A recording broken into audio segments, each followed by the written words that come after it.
What seemed like a pretty good bet a week ago, a meeting between North Korea's leader Kim Jong-un and President Trump set for June 12th in Singapore, is now up in the air. A top North Korean official released a statement late yesterday saying if the United States insists on complete nuclear disarmament, the North Koreans are not interested in talking with Mr. Trump. We haven't seen anything. We haven't heard anything.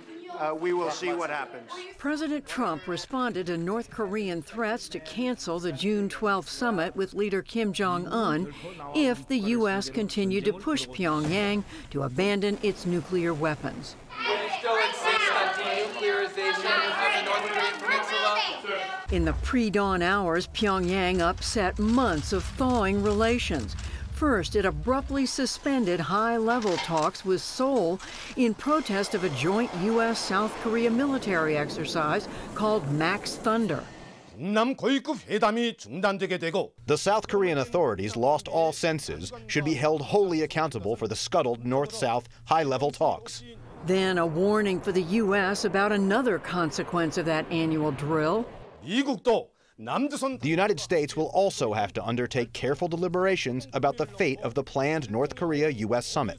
Hours later, state media carried a statement from North Korea's first vice foreign minister, Kim Kye-gwan, that rejected any notion of total disarmament. He said, quote, "If the U.S. is trying to drive us into a corner to force our unilateral nuclear abandonment, we will no longer be interested in such dialogue."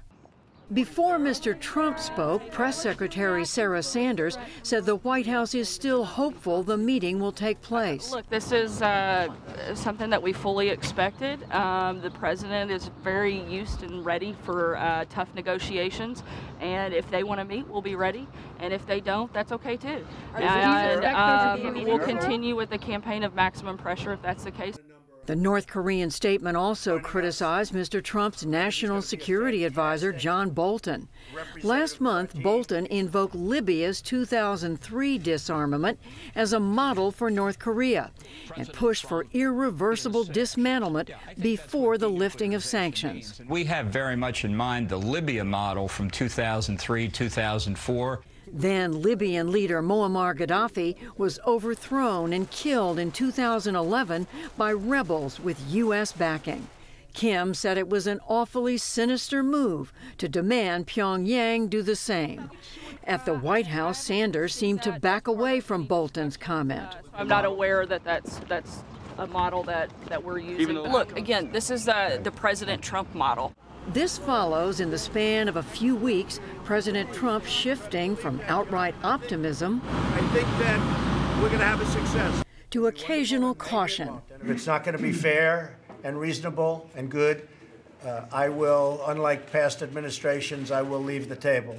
For their part, China's President Xi Jinping met with North Korea's ruling Workers' Party officials and urged Pyongyang not to cancel next month's summit.